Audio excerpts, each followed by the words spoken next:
বিসমিল্লাহির রহমানির রহিম। সবাইকে আসসালামু আলাইকুম।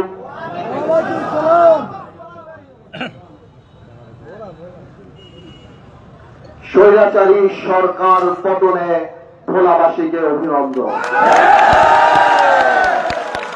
17 বছর বাংলাদেশের মানুষের বুকের উপরে এমন ভাবে চড়াই হয়েছিল যে মানুষ নিঃশ্বাস নেওয়া বন্ধ করে দিয়েছিল। প্রত্যেকটা জায়গায় আন্দোলন করলে আমাদের শুধুমাত্র রাজাকার আর জামাত বলে আখ্যায়িত করত। সেটা করতে করতে কোমলমতি শিশুদেরকেও যখন করে সেই পেশারা সহ্য করতে পারে নাই, তাই ভেঙে গিয়েছে বাংলাদেশ থেকে গত সরকার। ভাইয়েরা আমার, এই বৈষম্য বিরোধী ছাত্র আন্দোলনে ছাত্র জনতার এই লড়াই, ছাত্র জনতার এই আন্দোলনে যারা শহীদ হয়েছে তাদেরকে আমি শ্রদ্ধার সাথে স্মরণ করি। আমরা তাদের আত্মার মাগফিরাত কামনা করি। তবে এতটুকু বলতে হবে, তাদের শহীদের বিনিময়ে আমরা যে সরকার পেয়েছি, সামনে যে স্বপ্ন দেখার সুযোগ পেয়েছি, আমাদের কোন কর্মকাণ্ড যাতে সেই আত্মত্যাগকে অপমান না করে। ভাইয়েরা আমার, আপনারা জানেন সেই 17 বছরে কত অত্যাচারিত মানুষ হয়েছে। 300 আসনে 300টা জল্লাদ দাঁড়িয়ে গিয়েছিল। অপকর্ম নাই এই আওয়ামী লীগের দালাল আর আওয়ামী লীগের স্বৈরাচারী সরকারের এমপিরা বাংলাদেশে করে নাই। 17 বছরের এই অন্যায়ের কথা আমি 17 মিনিটে শেষ করতে পারবো না। আমি শুধু অল্প কিছু কথা বলছি। আমি সবসময় বলি, বড় নেতা হওয়ার চেয়ে ভালো মানুষ হওয়া অনেক বেশি জরুরি। আজকে আওয়ামী লীগ সরকারের পতন আমরা করি নাই। আওয়ামী লীগের সরকারের পতন বৈষম্য বিরোধী ছাত্র আন্দোলন করে নাই। আওয়ামী লীগ সরকারের পতন করেছে আল্লাহ তাআলা। এই অহংকার, আল্লাহ বারবার বলেন, আমার জমিনে অহংকারের সাথে হেঁটো না। তুমি জমিন বিদীর্ণ করতে পারবা না, আকাশ সূত্র করে উঠতে পারবা না। আল্লাহ দম্ভকারীকে পছন্দ করে না।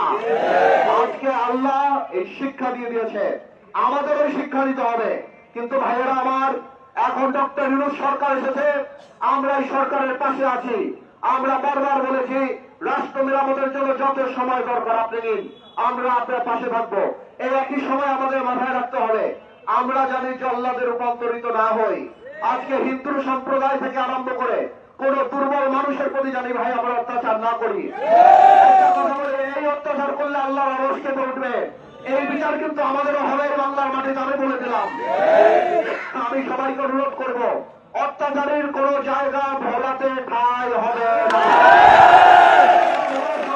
হোক, দৌলতখাবারী হোক, তজুমুদ্দিল্লার মোড় হোক, চরভেশার মনপুরা হোক, আমি বলে দিচ্ছি ভাই, আপনারা অনুগ্রহ করে কারো উপর অত্যাচার করেন না। মানুষের ভোটের অধিকার আমি আশা করি খুব শীঘ্রই আসবে। মানুষ ভোট দেবে, মানুষ তার নেতা বানাবে। মনে রাখবেন, এটা কিন্তু আমাদের ক্ষমতা না, এটা আমাদের দায়িত্ব মানুষের জন্য কাজ করা। আমরা 17 বছর অত্যাচারিত হয়েছি, আমরা জানি আর নিজেদের দ্বারা অত্যাচারিত না হই। আপনারা দেখেন অত্যাচারিত কি হয়। আমি সাধারণত তোফায়েল আহমেদ সাহেবকে নিয়ে কোনো কথা বলি না, কিন্তু আজকে আমি কিছু বলতে চাই, আপনারা যদি আমাকে অনুমতি দেন বলতে হবে। বছর তোফায়েল আহমেদ সাহেব এবং তার পরিবার এই ভোলাতে এমন কোন অন্যায় নাই যেটা করে না। আমার, আমি তোফায়েল আহমেদ সাহেবকে আমার মুরব্বী মানুষ আমি বলতে চাই, তোফায়েল সাহেব বড় নেতা হওয়ার চেয়ে ভালো মানুষ হওয়া ভালো। আজকে দেখেন নাজিউরের সন্তান এখানে ভোলাতে, মোশাররফ হোসেন শাহজাহানের সন্তান আজকে ভোলাতে, অথচ আপনার বংশধর আপনার কাপড়ে ভরা পাইছে।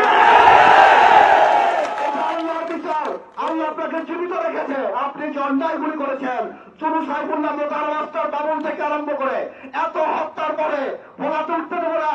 নাজিউর রহমান মঞ্জু এই ভোলার রূপকার, তার কবরের 100 ফিট দূরে দাঁড়িয়ে উত্তর দিগল দিতে আপনি আমার মৃত বাবাকে অপমান করেছেন। আমি চুপ করেছিলাম। আমি আল্লাহর কাছে বলছি, আল্লাহ তুমি বিচার করো।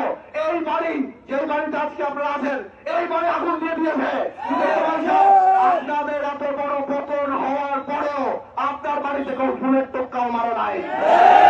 এইটাই আপনার সাথে আমাদের পার্থক্য। আপনি যাদের নিয়ে স্বপ্ন রেখেছিলেন, মনে করেছিলেন বিএনপি জাতীয় পার্টি এই ভোলাতে কেউ থাকবে না, আমি আমার মতো চলবো। আজকে দেখেন আল্লাহর তরফ থেকে গজব নাজিল হয়েছে। আওয়ামী লীগের 69 গণ অভ্যুত্থান নিয়ে আপনি গর্ব করে রাস্তায় তো ভাই সাহেব আজকে আপনি পলাতো, আপনার শত্রু বিএনপি না, আপনার শত্রু বাংলাদেশের মানুষ। এই আওয়ামী লীগ যাকে এখন মানুষ নব্বর রাজাকার ডাকে, যাদের হাতের রক্তের লাল দাগ, মাসুম শিশু থেকে আরম্ভ করে রিক্সাওয়ালা, ফেরিওয়ালা, দোকানদার, সাধারণ গৃহিণী, এমন কেউ আওয়ামী লীগের বুলেট থেকে রক্ষা পায় নাই। দেখলেন তো আল্লাহর কি বিচার, এটা আল্লাহর বিচার। আপনাকেও বলি, সারা জীবন যে অহংকার করেছেন, একে মামলা দেওয়া, ওকে মামলা দেওয়া, ওর বাড়ি থেকে উঠায় নিয়ে আসা, ওর জমি দখল করা, ওর লঞ্চের পারমিট বাতিল করা, একে এই করা, ওকে সে করা, আজকে দেখলেন তো আল্লাহর খেলা। আবার এই বয়সে আপনাকে বাংলাদেশের মানুষ খুনির ফসল হিসাবে জানবে, আমি বলতাম না আপনাকে, আল্লাহর বিচার অপেক্ষা করছে। দেখেন আল্লাহর বিচার চলে আসছে। আপনি এত বিক্রি করতেন আওয়ামী লীগকে, আপনি সংসদ আমার মনে পড়ে বলছিলেন আপনার নাকি নিজামীর, আপনার নাকি মুজাহিদ তার হাতের গাড়িতে পতাকা দেখে আপনার লজ্জা লাগে। হ্যাঁ লাগতে পারে, মুক্তিযোদ্ধাদের লাগতে পারে, সাধারণ মানুষের লাগতে পারে, কিন্তু তোমার সাহেব আমার এখনো মনে পড়ে আপনার মুখে এই কথা মানায় না। কারণ আপনি ছিলেন যে খুনি ভূত করে নিয়ে 74 সালে স্মৃতিসৌধে গেছিলেন, মানুষ এগুলি ভুলে নাই। আপনার এরকম হিপোক্রেসি, আপনি দাবি করছিলেন বঙ্গবন্ধু নাকি আপনি দিয়েছেন, সবাই বের হয়ে গেছে, আপনি দেন নাই। আপনাকে কিছু কথা বলে নাই, আপনাকে এবং আপনার বংশধরকে এতটুকু বলে দিতে চাই, এত মামলা ইনশাল্লাহ আপনাদের নামে হবে।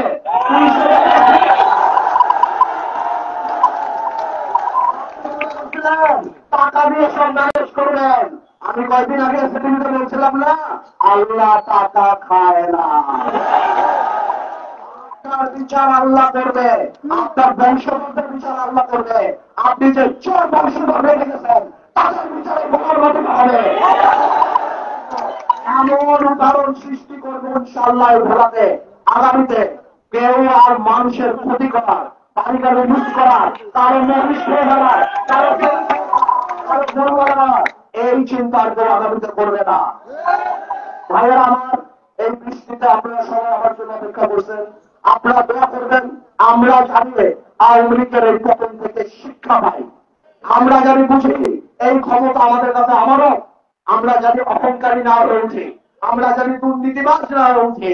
আল্লাহ তাআলা ক্ষমতা তিনি কাজ না দেয়, আওয়ামী লীগের মতো অসম্মানী কাছে না দেয়।